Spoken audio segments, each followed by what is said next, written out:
It's Thursday, January 12th, 2023. This is FRC Media News. I'm Keith Tebow. A former mayor of Fall River is looking to reclaim the job.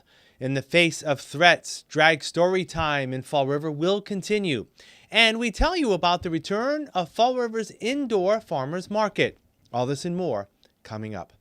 Former Fall River Mayor and Bristol County District Attorney Sam Sutter has informally announced he plans to run this year to unseat incumbent Mayor Paul Coogan. Sutter was elected mayor in December 2014 following the successful recall of former Mayor Will Flanagan. He was defeated less than a year later in November of 2015 by former Mayor Jaziel Correa. He says he overcame many obstacles during his short time in office and he wants a second chance. We faced immense challenges, if you remember, right from the beginning. So let's start with, I inherited Will's team, and I didn't know who was good, who wasn't good, who was with me, who wasn't with me. It was a learning process. And then we had, of course, the greatest snowfall, I think, in the history of Massachusetts in a 6-week period. It was 85 inches, 4 or 5 serious storms. Then we had to put together a budget. I didn't have much time to do that. From the moment that I learned that I'd lost on November, I believe it was the 7th of 2015, that was a very painful moment. I have wanted to run for mayor again from that moment because I loved the job and I think I was just starting to get the hang of it. Sutter says he regrets the implementation of a $10 per month trash fee, the issue he says cost him re-election. The money was used to pay for the disposal of solid waste while freeing up funds for police and fire department staffing. First year mayor, putting in a new fee, I missed it. Could I have found, so the decision I was faced with was, and it was a very simple decision, but the answer was the wrong one. But the decision was lay off 25 more police and firefighters, all right? Or find $3 million, because that's what keeping them on board was going to mean. I thought public safety first. I've always felt public safety first. People have to feel safe in order to be productive, in order to want to stay in Fall River, in order for Fall River to expand. So, but I wish that I had found another way to keep 175 police, 175 fire, and not put in a fee. In his run for another term, Sutter says he will remind voters of the accomplishments he made during his year in office. In 1 year, I finalized Amazon. So Amazon, when I raised my right hand on December 28th, that project was stagnant. And the governor said to me when I went to meet with him about Amazon that the project was not going forward. I needed his help. That's why I went to see him. I enlisted his help, and we delivered Amazon. We delivered Market Basket, which was the anchor tenant for the development of the mall. Nobody else did that. My team did that. Delivered Market Basket, then the developers went ahead with the development of the mall, and you can see what a treasure it is for Fall River now.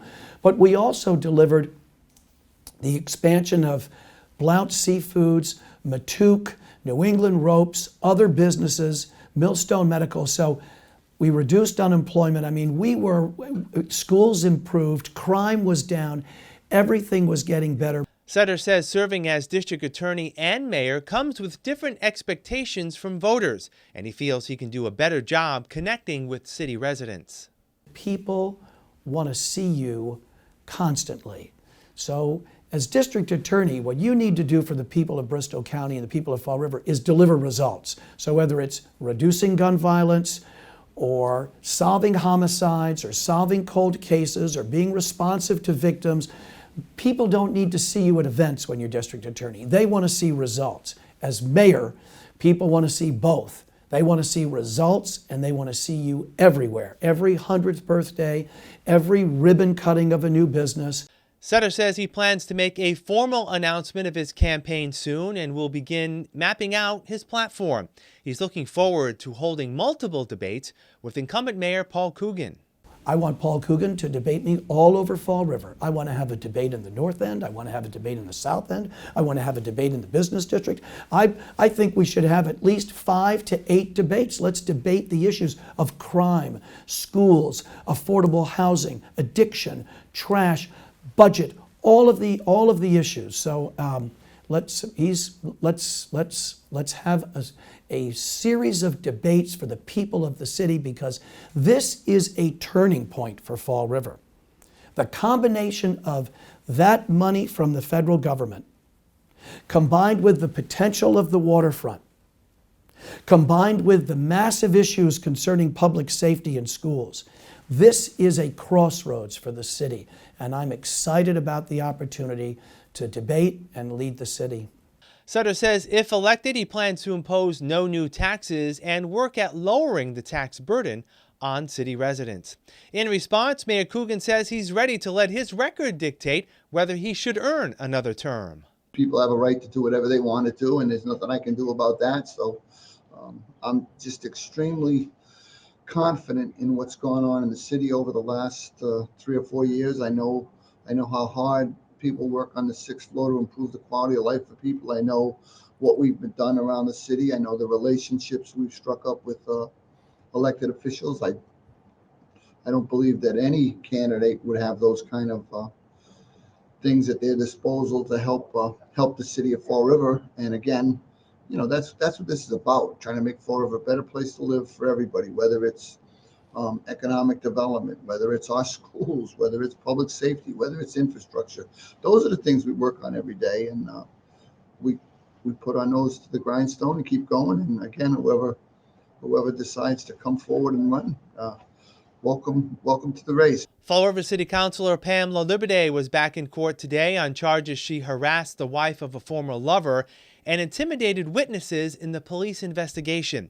She was formally arraigned on the charges today, with another court date set for March 16th, at which time the defense is expected to again file a motion to dismiss the witness intimidation charges based on what they say is a lack of probable cause and the support of the victims.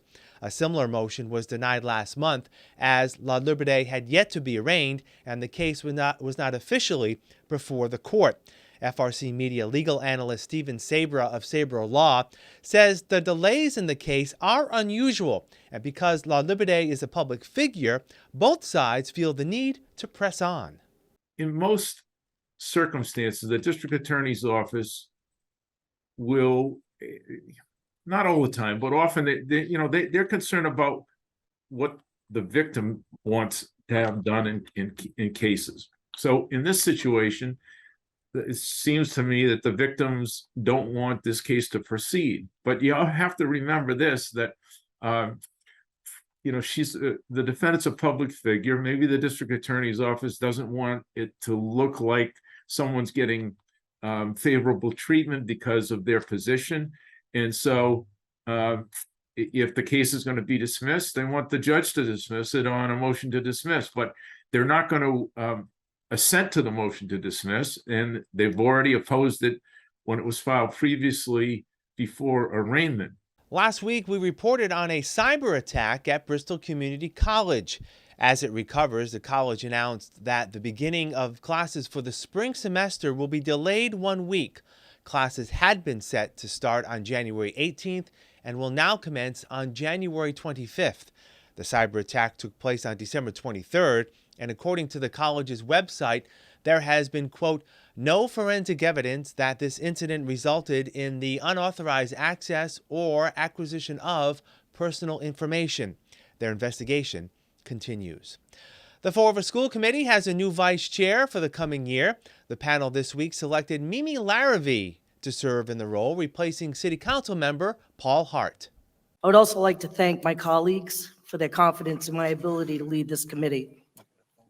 I strongly believe that this committee has the passion and the leadership ability to achieve the standard of excellence that we have prioritized as our main goal.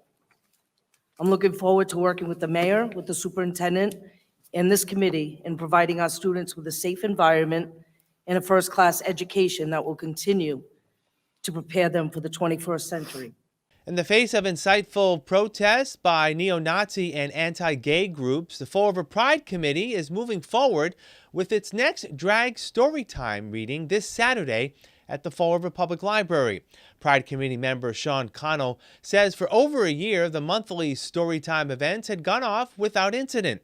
In November, a group representing the neo-fascist Proud Boys spewed anti-Semitic and anti-queer slurs at participants. The neo-Nazi group NSC 131 joined the protest last month and verbally and physically intimidated attendees. It was this kind of strange, infuriating, sad, scary moment where for the first time in my life, and over in a long time, I really felt unsafe. And it was kind of really sad because all we're trying to do is be the role models for kids that we needed when we were young. Right? Because we queer adults, we were queer kids. And I keep trying to stress that anytime I talk about this. You know, we live stream our story times. We have cute performers doing cute stories, doing cute crafts. And we're doing it as a type of community-based event around acceptance, diversity, and inclusion that I think our community could use a lot more of, if anything. Since the December reading, the library and local businesses nearby expressed concern about altercations at future story times. Connell says the group is moving forward with its next reading Saturday, January 14th at 10:30 a.m. and expects there to be a police presence in the event of another protest. Now, prior to the reading at 9 a.m., organizers are holding a rally in support of diversity and inclusion within Fall River. The goal is not to provoke, but educate. We want to show the community that Nazism is something that belongs to the 20th century. You know, this is something we had an entire world war about. We are growing acceptance and growing love for diversity and inclusion. We're not going backwards. The idea is if we can rally and we can have a lot of people turn out in support of us, we can kind of show the community, the library, downtown businesses that it is safe and okay for LGBT people to read books to kids. It is okay for us to be out in public. It is okay for us to form our families and to have, you know, a family with two dads or two moms, or a single mom, a single dad, grandparents raising grandkids, guardians. That family and love is made up of so many different facets that are not innately lewd or sexual. And so the ideal would be to have this kind of rally and support, have the city of Fall River really kind of show up for us to show the Nazi groups that did appear that there's no room for hate here and that there's only room for love, growth, inclusion, and acceptance as we continue to kind of form a 21st century society that allows us to have a place and a seat at the table without having to be in fear for our lives. Let's take a look now at the latest COVID-19 statistics in Fall River based on a report released last Thursday, January 5th. Fall River had 140 new cases last week, up from 139 the week prior. There have been 34,354 cases of COVID since the beginning of the pandemic nearly 3 years ago.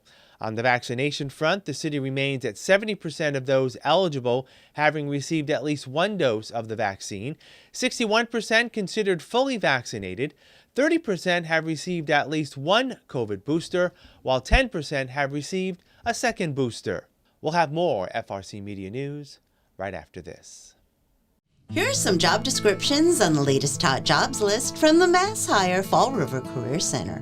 Director of Quality Improvement, Family Service Association, located at 101 Rock Street, is seeking a full-time Director of Quality Improvement, responsible for all aspects of the agency's quality improvement plan and risk management activities. Job number 181-35998.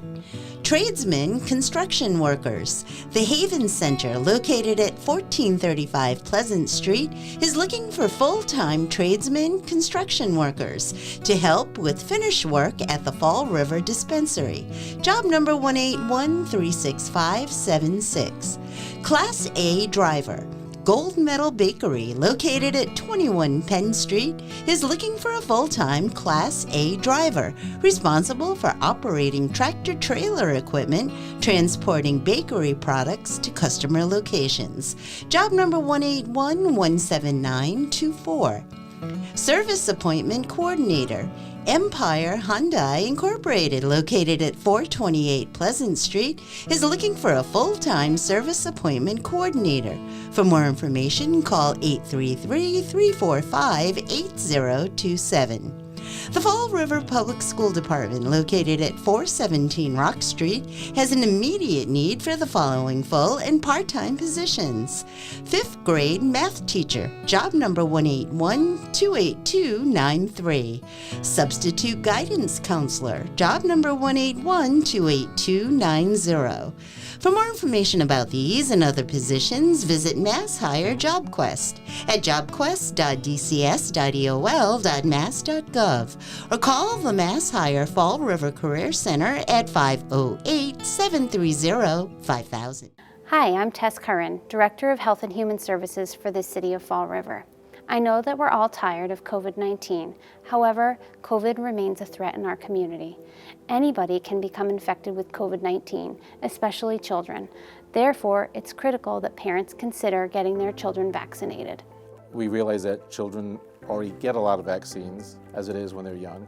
So to add one more can be a lot for parents. But just like the other vaccines have basically helped eliminate many of the diseases that they were designed to fight, same thing with COVID. As a parent, when we were thinking about how to approach the vaccination process with them, we were really looking at what the benefits were versus what the risks were. You know, they're 3 active kids.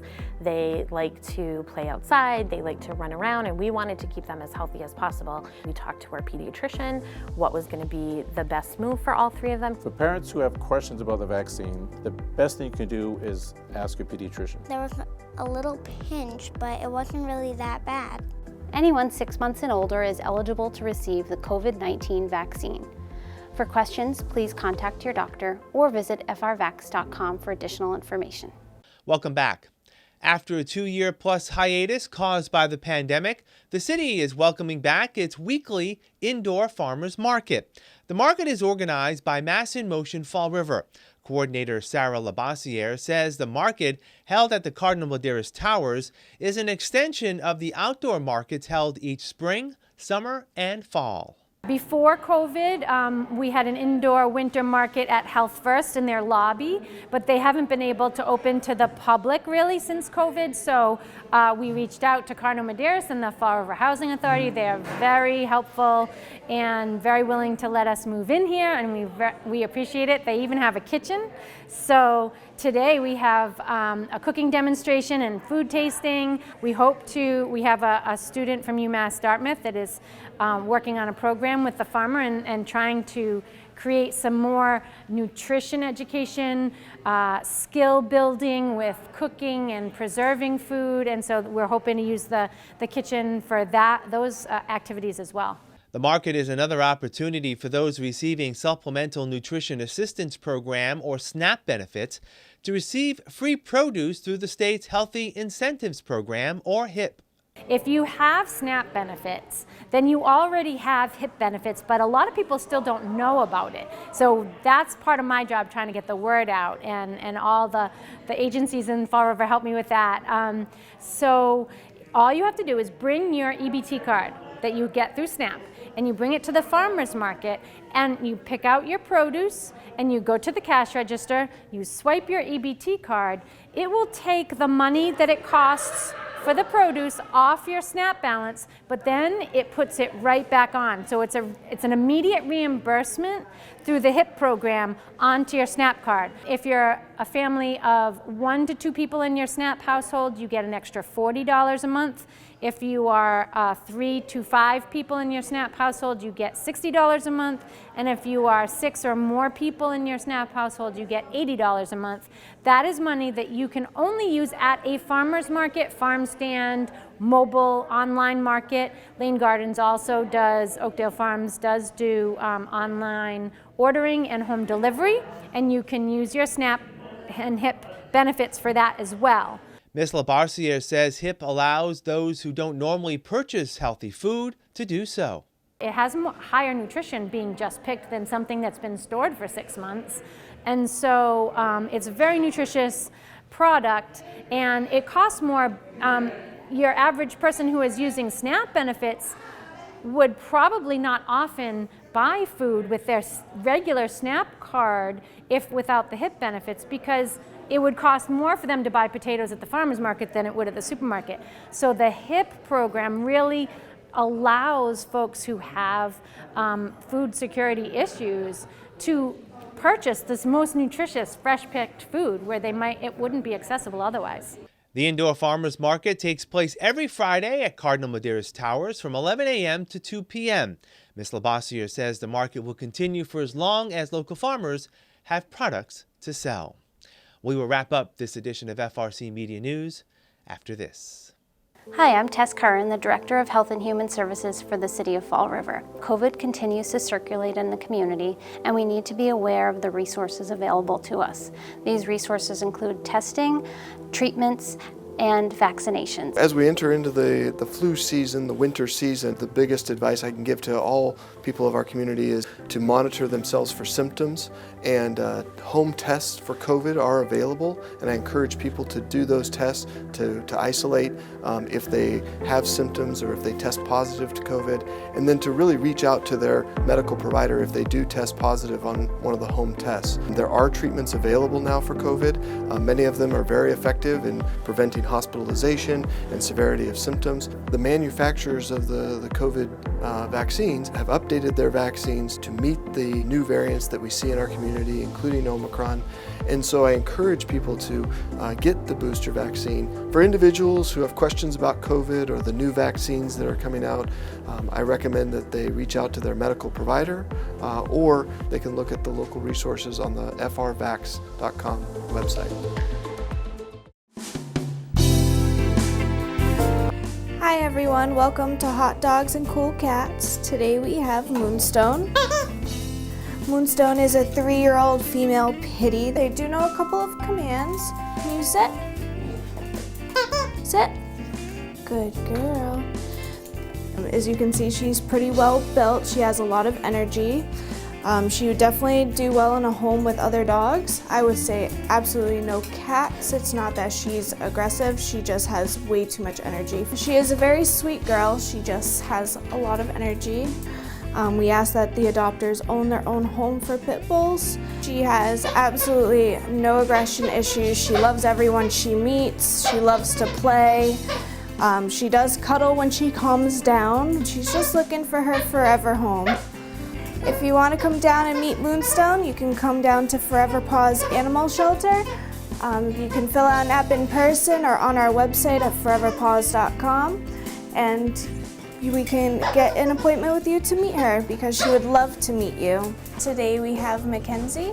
Mackenzie is an 8-year-old Maine Coon mix. She is such a sweetheart. She is considered a senior, but she has a lot of life left in her. She loves to be pet and she loves to snuggle. She does not do well with other cats, so she would have to be in an only animal home. She needs to get brushed all the time. Sometimes she does want her space, so she'll lay on a windowsill. She loves looking out the window. She would be a great cat in a quiet home. If you would like to come down and see Mackenzie, you can come to Forever Paws Animal Shelter, and then we can schedule an appointment so you can meet Mackenzie, and I know that she would love to meet you. That's all for this edition of FRC Media News. Visit our website at frmedia.org for all the latest news and local information. FRC Media News airs Thursdays at 6 p.m. and Fridays at 5:30 p.m. For all of us here at FRC Media News, I'm Keith Tebow. Have a great weekend. We'll see you next Thursday.